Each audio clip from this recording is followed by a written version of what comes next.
Welcome, fellow bookworms, to Tibra's Den. My name is Whitney, and we are reading Stormfront by Jim Butcher. We just finished chapters 11 through 15. Those are the chapters we are discussing today. If you're not quite caught up, don't jump off just yet, because I do have a couple of things I want to talk about before we jump into the discussion questions.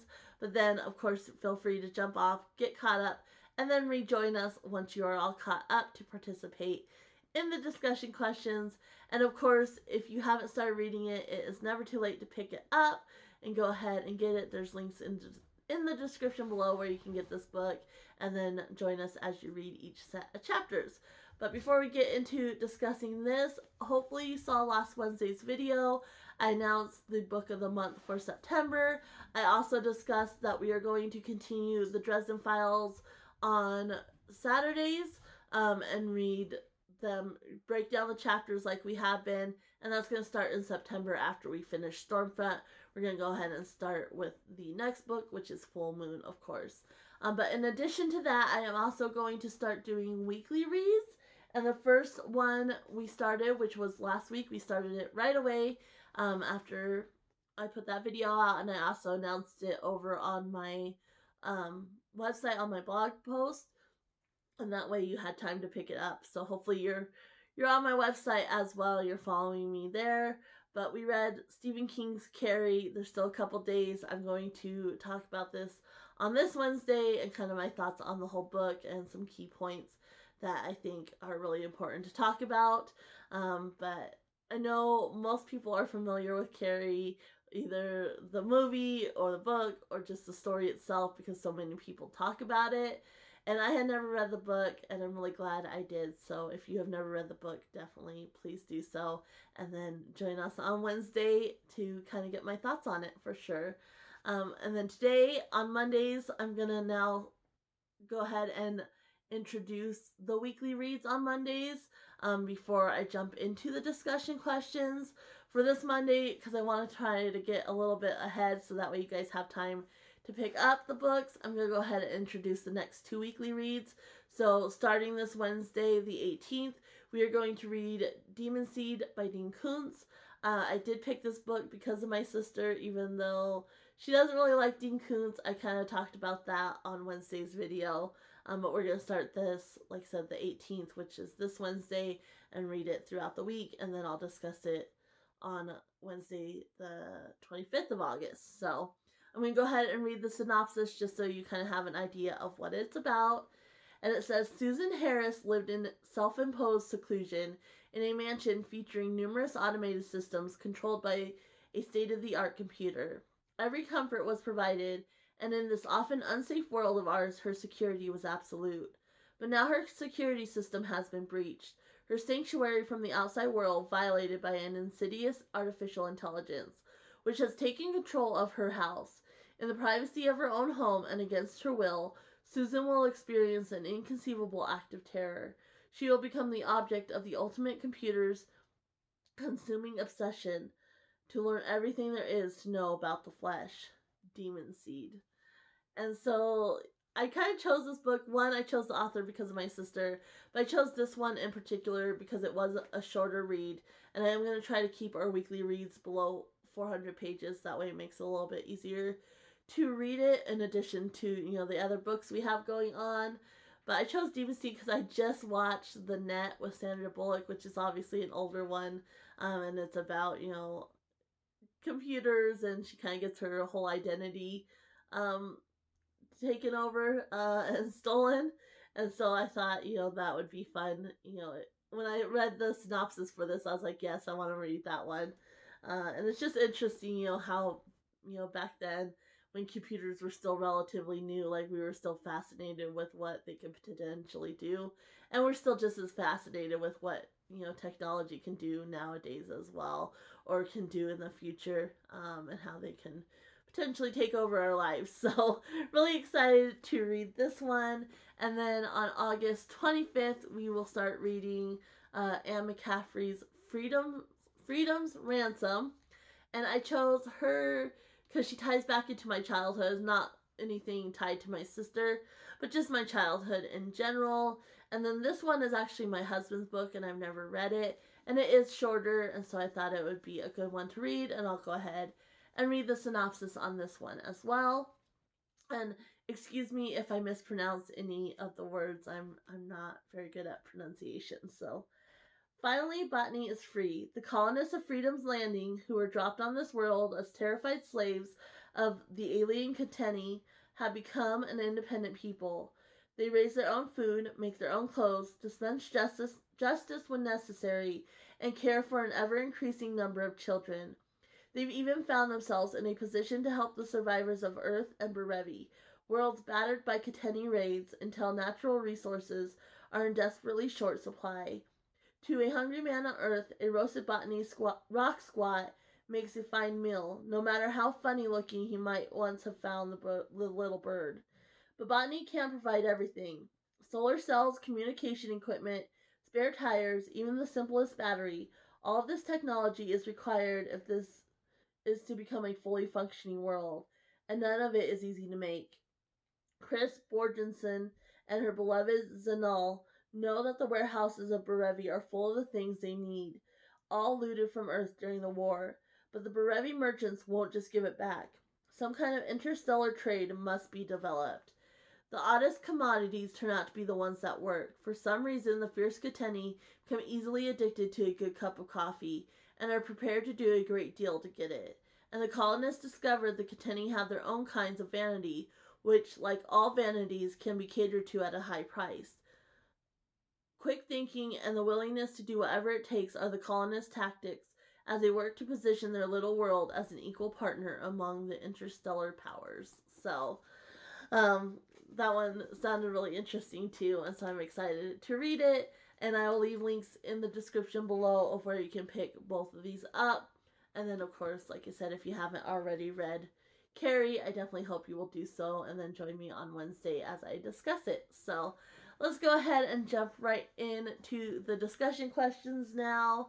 And so, like I said, we just read chapters 11 through 15, and those are the chapters we are discussing. We're, of course, going to start with chapter 11. The guy on 3 eyes sees a mark on Harry, an ability he shouldn't have. What are your thoughts on a drug allowing people the ability to see through their third eye? And I think, Harry kind of described, the dangers of it. But I think it could be extremely dangerous. He had such tunnel vision, and he could have fallen down the stairs and could have taken Harry along with him. And I can definitely see people doing that, not realizing, they're just in a vision and not realizing what's around them, and either injuring themselves or injuring somebody else that's around them as well, which can be extremely dangerous. And then also, I could just see paranoia setting in because they're seeing things and they might know they're real. They might realize that, hey, like what I'm seeing is real. And so, like, this guy, realizes Harry's a wizard and sees the mark upon his back. And Harry talks about, how they can see, certain things pass as human but aren't. And the third eye allows you to see their true form. And so I could just see that, causing a lot of paranoia if you're not taking the drug. And then not knowing, what's a demon and what's not, or what's, not in their true form, and then wanting more of the drug and just taking more of the drug so that way you can see.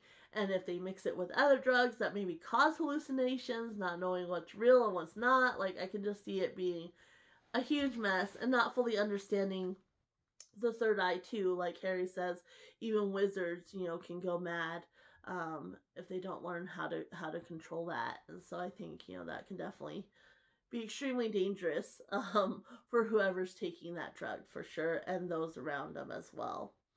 We learn more about the murders and why the victims were targeted. Do you think Johnny Marcone is in over his head? And I do.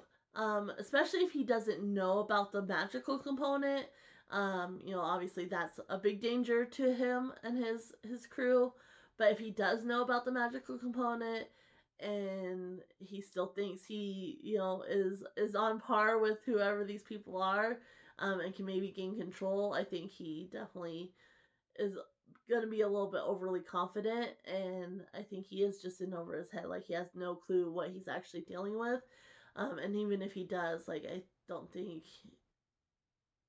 he realizes just how much power they could potentially hold. And I don't know, maybe he has like people on his staff that are magical and are helping protect him. I don't know that, but it does make me wonder like why he didn't utilize Harry more, if he, especially if he does know, like why he was trying to pay him to stay out of it instead of utilizing him, since he does have that magical knowledge. Like it just kind of makes me a little bit curious, like how much does Johnny Marcone know? But I do think either way he's in over his head. So that's it for chapter 11. Let's go ahead and move on to chapter 12. Harry forgets the plans he had with Susan and agrees to meet up with Linda.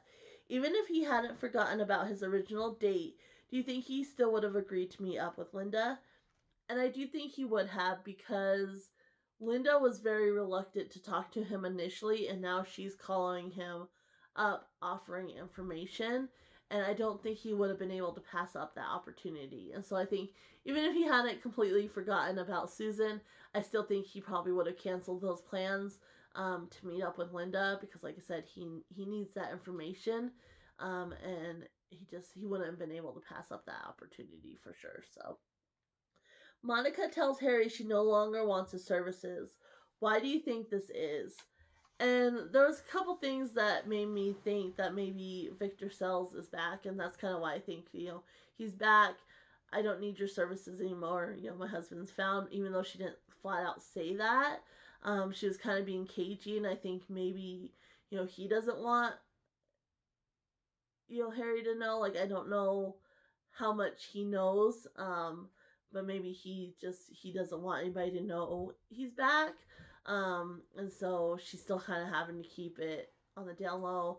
But just kind of the way, even though she's trying to keep it, the fact that she hired Harry just very secretive, I think she would have had a little bit more freedom in front of her children, where just how cagey she was makes me think there was somebody else. And then also the phone kind of cuts out on her end, and Harry mentioned, that it would make sense. He was obviously in no shape to kind of process everything, but he's like, it normally cuts out on my end, not on the recipient's end, and it cut out on her end. And so that makes me think, Victor Sells is into magic, and so maybe he has the same effect on technology like Harry does, and so he could have been right there. And it maybe somebody else, I don't know, and they don't want her looking for Victor Sells. Like, I don't know, but there's somebody else there that's, whether it's Victor Sells himself or somebody else that's telling her, you don't need to be looking for him, and so she just doesn't want Harry's services anymore. But we're going to go ahead and move on to chapter 13. Susan shows up and can clearly see Harry has forgotten their date. Why is she so good humored about the situation? And I think one, like, even though he had finally gotten some sleep, I'm sure Harry still looked like quite the sight. And so that probably, kind of brought humor to her. And two, I think it's just a lot of her personality. Like, because even at the end, after she's sick and everything that happened, like, she still kind of sees the humor in the situation. So I think her personality plays a big part of it. But I also think she kind of has her own agenda for the date, and so it's not like strictly romantic. She has her own agenda, and so I think that helps, kind of with the hurt feelings, because it's not just like a romantic date. Um, she she's made the date for a specific reason, and so I think that kind of plays into it as well. And then they are attacked by the toad-like demon. Who do you think sent the demon after Harry? And I definitely think it's whoever's involved, in the whole situation, creating the three eye, and in the war with Johnny Marcone, and then killing Timmy Tom and Jennifer Staten. I think it's whoever's doing all that part. And so now Harry's on their radar as well. And I really feel for the guy, because he has the White Council after him, Bianca's after him, Johnny Marcone's after him, and now he has this other, faction person after him.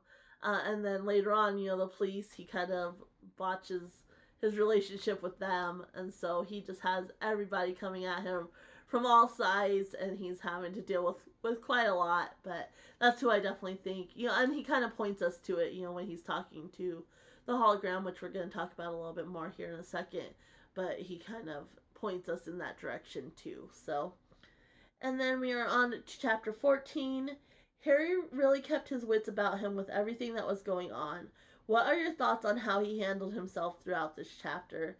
I know this question is kind of vague, but there was just so much that happened in this chapter, and this was my favorite chapter. But I think he really thrives on like instinct and adrenaline, because he's kind of clumsy, not only physically but kind of mentally sometimes.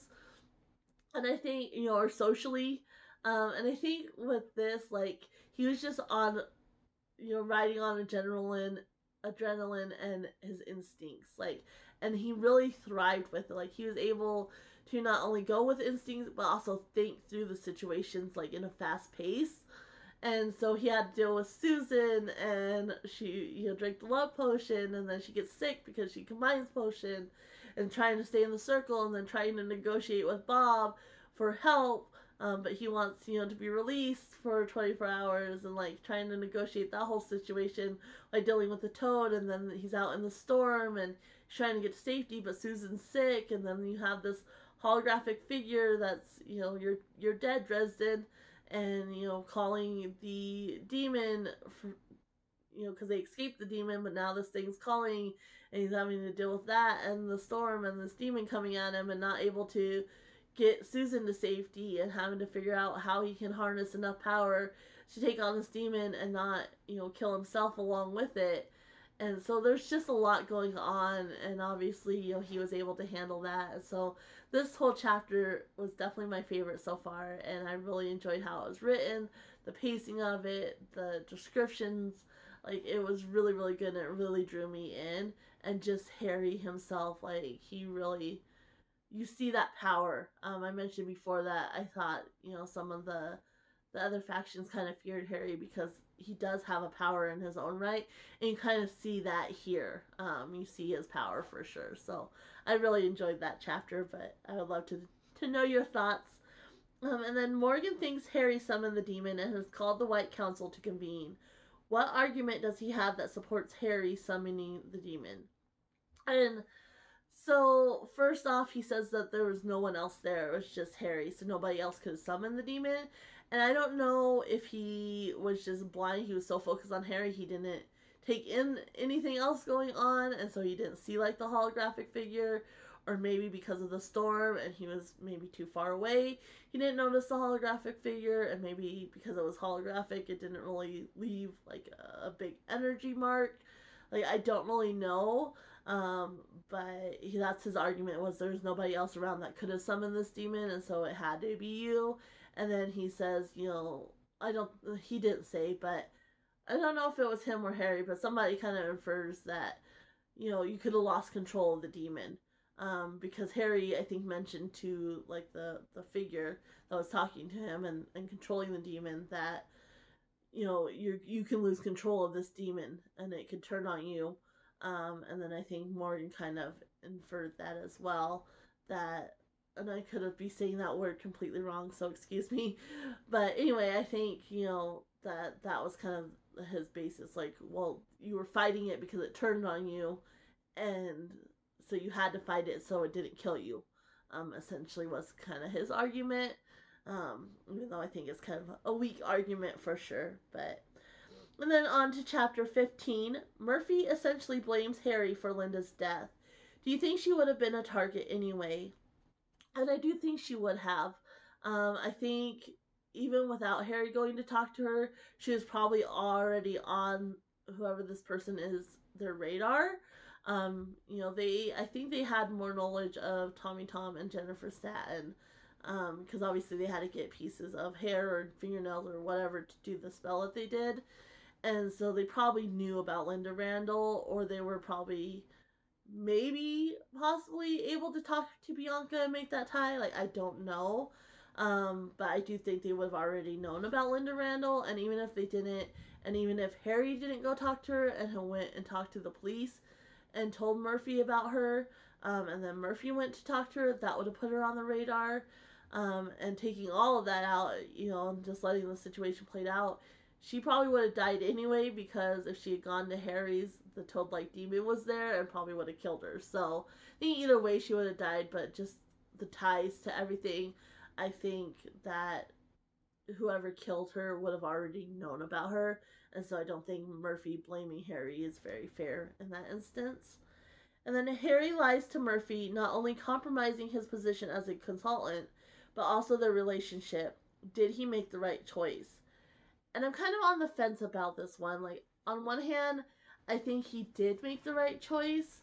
Um, obviously he was lying to her to protect her, and there's bigger powers at play that she has no way to understand, and so he was doing it to protect her because he couldn't really tell her the full truth, and so he decided to just kind of fully lie.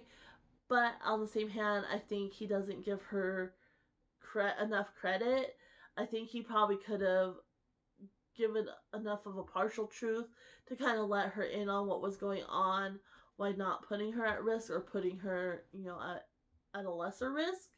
Um, and like I said, I think she's more intelligent than he gave her credit for.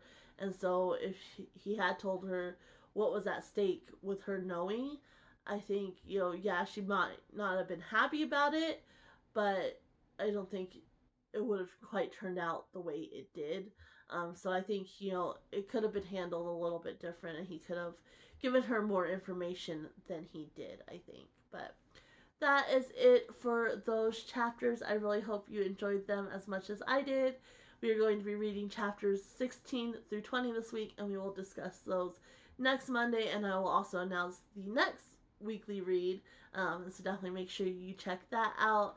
And then, of course, don't forget to come back this Wednesday when I discuss Carrie, and we will be discussing that. And then, of course, start reading Demon Seed by Dean Koontz this Wednesday for sure. So let me know your thoughts, and yeah, happy reading, everyone. Bye.